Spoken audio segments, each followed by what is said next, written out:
বাংলা ভাষার অমর কথাশিল্পী শরৎচন্দ্র চট্টোপাধ্যায়ের পরিণীতা এক কালোজয়ী জনপ্রিয় কাহিনী। পরিণীতা প্রথম প্রকাশিত হয় 1914 সালে। প্রশ্ন উঠতেই পারে, একবিংশ শতাব্দীতে পৌঁছেও এখনো কেন আবার পরিণীতা? আমাদের মনে হয়, আমাদের মতো অনেকেই বিশ্বাস করেন পরিণীতা অবশ্যই এখনো প্রাসঙ্গিক। মূল গল্পকে যতদূর সম্ভব অবিকৃত রেখেই আমরা এগিয়েছি। তবে গল্পটি যাতে দর্শকের কাছে সহজবোধ্য হয়ে ওঠে, তাই কাহিনীর প্রেক্ষাপটকে অনেক এগিয়ে এনে আজকের সময়ের কাছাকাছি নিয়ে এসেছি। স্বভাবতই চরিত্রগুলোকে সময়োপযোগী করতে হয়েছে। আমাদের এই প্রয়াস আপনাদের ভালো লাগলে আমরা উৎসাহিত হব।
কই রে মা, কলি একটু এদিকে আয় তো মা।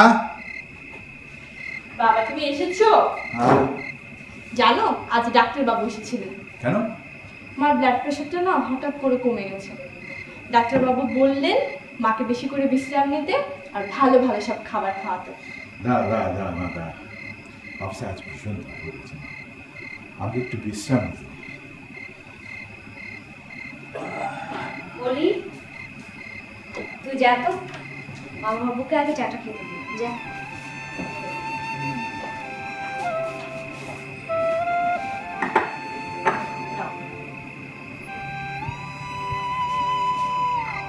কি কাণ্ড বলো কি ললিতা, এত করে বলি একটু সাবধানে চলাফেরা করতে। অভাব অনটনের সংসার। মামা বাবু এভাবে বলো না, মামিমা শুনলে মনে কষ্ট পাবে। সে কি আর আমি জানি রে মা,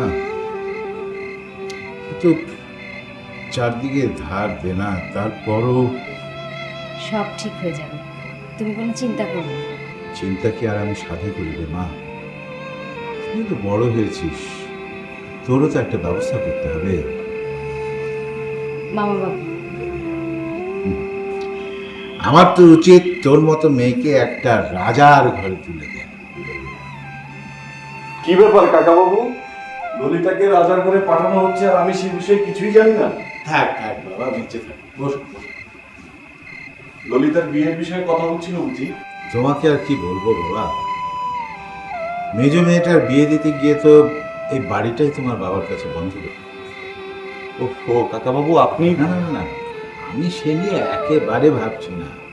তোমার বাবা সজ্জন মানুষ, আমাকে উনি ওনার ভাইয়ের মতোই দেখেন। এই বাড়ি নিয়ে আমি একেবারেই চিন্তা করছি না। ভাবছেন ললিতার কথা? বাবা মা মারা যাওয়ার পর এক ফোঁটা মেয়েটা এসে বলল আমার, ওকে তো লেখাপড়া তুমি শিখিয়েছ, ঘর সংসার রান্না বান্না সবটাতেই ও একেবারে পাকা। আমি তো বলি ও যে ঘরে যাবে সে ঘর একেবারে আলো করে দেবে। সে তো নিশ্চয়ই কাকাবাবু, আমি তো এমন অনেক ছেলে চিনি যারা ভালো মেয়ে পেলেই খুশি হয়, টাকা পয়সার কোনো দাবিই করে না। তাই নাকি? তোমার চেনা জানার মধ্যে এরকম ছেলে আছে? আছে বলতে খোঁজ খবর করতে হবে আর কি। দেখো না বাবা, তোমার বাবা তো মস্ত বড় মানুষ, তোমার দাদাও উকিল, তোমরা সবাই মিলে যদি একটু দেখাশোনা করো তাহলে তো আমার সমস্ত চিন্তা দূর হয়ে যায়। শেখরদার কি অত সময় হবে মামা বাবু? তার তো নিজেরই কত চিন্তা। তার মানে? ও মা, তুমি জানো না শেখরদার যে বিয়ে, তার জন্য মেয়ে দেখা হচ্ছে। দাঁড়া, দেখাচ্ছি ওটা।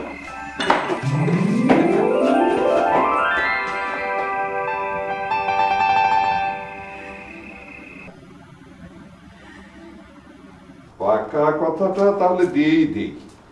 কিসের পাকা কথা? তুমি তো অবাক করলে গিন্নি, সেদিন নিজের চোখে মেয়েকে দেখে এলে, আর টাকা পয়সা যা চেয়েছি সবই তো দেবে বলেছে, তাহলে আর শুভ কাজে দেরি করে দরকারটা কি? তোমার তো খালি টাকা পয়সার চিন্তা। তোমার কি অন্য কোনো চিন্তা আছে নাকি? শেখর আগে নিজের চোখে মেয়ে দেখুক। সে আবার কি কথা? মেয়ের বাবার অত বড় ব্যবসা, শ্যামবাজারে ওরকম একটা বাড়ি, সবই তো শেখরের জানা। ও আবার কি মেয়ে দেখবে? বাড়ি যাকে নিয়ে সারাটা জীবন কাটাবে সে কেমন সেটা আগে বুঝে নেবে না? আগে পাকা কথা হয়ে যাক, তারপর আশীর্বাদের দিন না হয় মেয়ে দেখবে। না না, তা হবে না। শেখর আগে নিজে দেখে আসুক, পছন্দ কিনা বলুক, তারপর কথাবার্তা যা হবার হবে। ও, তাহলে এই তোমার শেষ কথা? ঠিক আছে, তোমার ছেলের কবে সময় হবে আমাকে দয়া করে জানিও। সে না হয় কাল পরশু আমি ঠেলে পাঠাবো, এই নিয়ে তুমি চিন্তা করো না তো।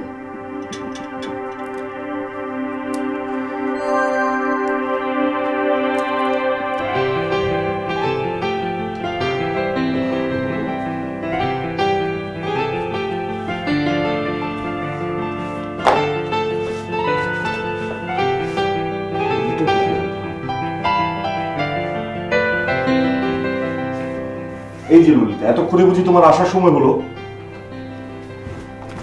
শুনলাম বউ দেখতে যাচ্ছ। আচ্ছা দেখো দেখি, তুমি না আসায় আমি আমার কিছুই খুঁজে পাচ্ছি না।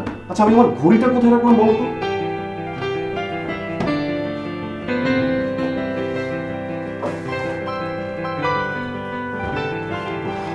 এখন থেকে স্বাবলম্বী হও, বুঝলে? নইলে নতুন বউ মোটেও সুখী হবে না। Thank you. পাকামি না করে বলো তো, এটা না, হ্যাঁ, এটা পড়লে আমাকে কেমন দেখাবে? কত টাকা নিচ্ছিস শেখরদা? এই কথা যেন আজ এবার বউকে বলে দিই। এ আবার কি কথা? বরং আমি তো তোমাকে বলেছি তোমার যখন যা দরকার আলমারি খুলে নিয়ে নেবে। তাই তো নিচ্ছি, কিন্তু সহ্যে কিভাবে করবো তাই তো জানি না। আজ বড় উল্টো সুরে কথা বলছো। বউ দেখতে যাচ্ছি বলে রাগ করেছো? তোমার মাথায় কি ব্যামো হলো নাকি শেখরদা? আর করলেই বা কি? আমার রাগে তোমার কি যায় আসে? ললিতা শোন, শোন বলছি।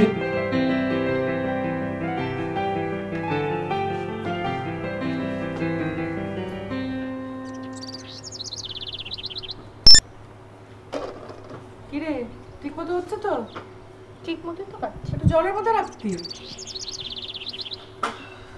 পারে না।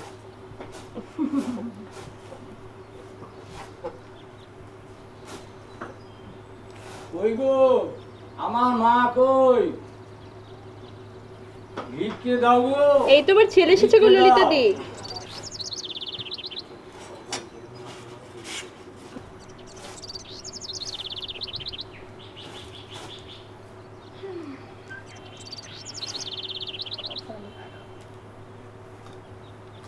জল কোথায়?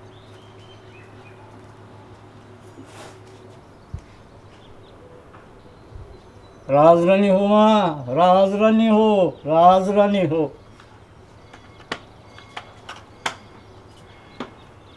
ওকে মাসিমা, অতগুলো মাছ দিয়ে কি হবে? কি আবার হবে, আমরা খাবো।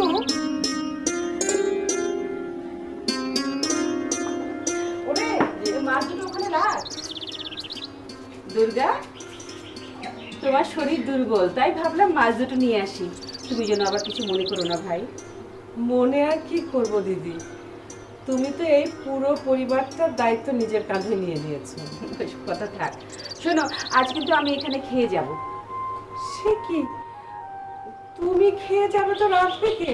কেন মামিমা, আমি তো আছি। এই, তুই চুপ করে এখানে বসতো। তুই ছোট মানুষ, তোর হাতে খাবে কে রে? কেন মাসিমা, আমি তো রাখতে পারি। এই, আবার মাসিমা? বলেছি না আমি তোর মাসি হই না, মা হই। বল মা, বল। আচ্ছা ঠিক আছে, মাই বললাম। এখন তুমি বলো, তুমি কেন বললে আমি রাঁধলে তুমি খাবে না? তুই এত ছোট মানুষ, তোকে আমি তো খাটতে দেবো কেন বল? আমি আসার সময় বামুন ঠাকুরকে বলে এসেছি, ও এসে যা রান্না করার করবে। সত্যি দিদি, তোমার তুলনা নেই। তুমি আমাদের জন্য যা করো, অনেক আপন মানুষও তা করে না। এসব বলে আমাকে কেন লজ্জায় ফেলছো বোন? আমাদের দু বাড়ির উঠানে এক, আর উঠানে এক হলে কি বাড়ি আলাদা হয়? তোমরা সবাই তো আমার আপনজন। শেখরদার ফিরতে অনেক রাত হবে, তাই না মা? কেন রে, বউটার পছন্দ হবে কিনা তাই ভাবছিস? আমি চাই তোর মতো একটা মিষ্টি মেয়ে আমার বৌমা হয়ে আসুক, বাকি উপরওয়ালার ইচ্ছা।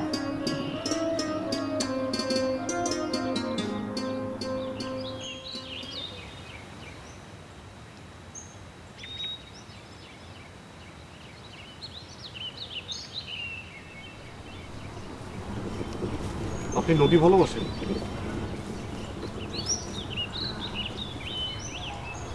নদীর কাছে এলেই একঘেয়ে দৈনন্দিন জীবনের সমস্ত ক্লান্তিগুলো দূর হয়ে যায়। নদীর গন্ধ, নদীর শব্দ, নদীর রূপ। আপনি কি এখানে নদী দেখতে এসেছেন নাকি আমাকে? না মানে আসলে চাইলে বাবাকে বলতে পারি কোনো এক নদীর ধারে আমাদের বাড়ি বানিয়ে দিতে। তাহলে বিয়ের পরে আপনি যত ইচ্ছা নদী দেখতে পারবেন।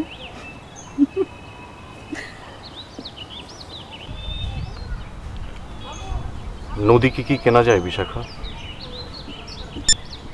পয়সা থাকলে পৃথিবীর সব কিছু কেনা যায়, এমনকি আপনাকেও। আমাকেও?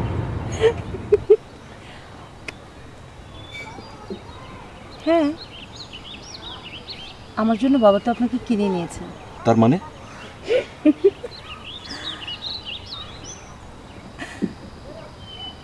রেগে গেলেন দেখছি। ইয়ার কি করছিলাম? ইয়ার কি? হ্যাঁ, ইয়ার কি না, পুরোটা ইয়ার কি না, কিছুটা সত্যি আছে। ইয়ালি না করে যা বলার একটু খুলে বলো না প্লিজ। আপনি দেখছি অনেক রেগে গেছেন। মেয়েদের সাথে কিভাবে কথা বলতে হয় জানেন না?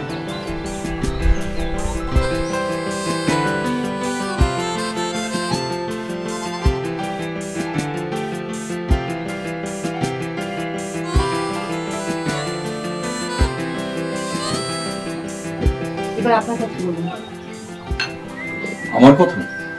হ্যাঁ, কি করেন আপনি? আমি আমার বাবার ব্যবসায় সাহায্য করি। আপনার বাবার ব্যবসা? তার মানে দুধের ব্যবসা? না না, সে তো বাবা অনেক আগে করতেন। এখন তো সুদে টাকা খাটান, তাই না? দেখুন, আমার বাবা সুদে টাকা খাটান কিনা আমি জানি না। ওনার আরো অনেক রকমের বিজনেস আছে, আর ব্যবসার আইন কানুনের দিকটা আমি দেখি। আচ্ছা, আমরা হানিমুনে যাচ্ছি কোথায়?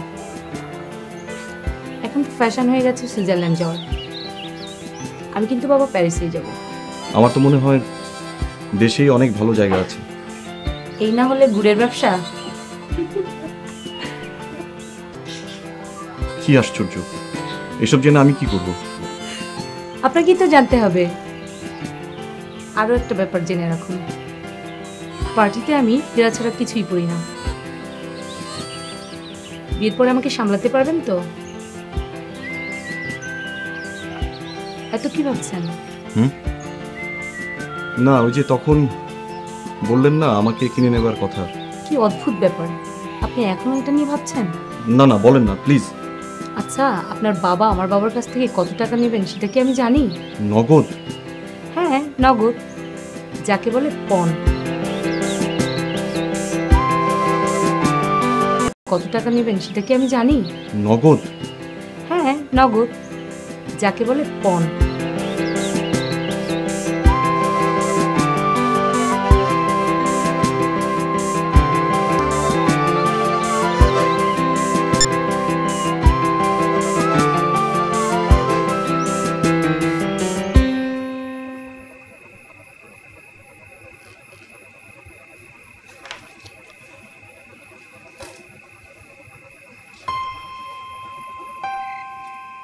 কি রে, কিছু তো বললি না।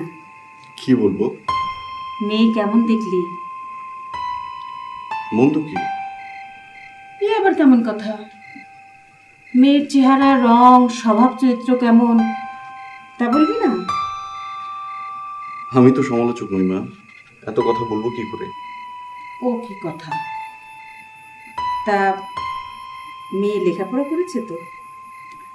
সে খবর তো জানি না। জিজ্ঞেস করিসনি?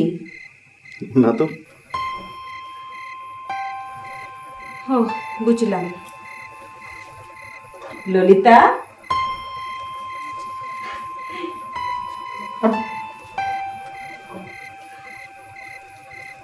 এ কি, ও এখানে দাঁড়িয়ে কি করছে? ও আমার মেয়ে মায়ের পিছু পিছু ঘুরছে। কি বলছো মা? তোর শেখরদার ও মেয়ে পছন্দ হয়নি। ইস, তাতে আমার কি?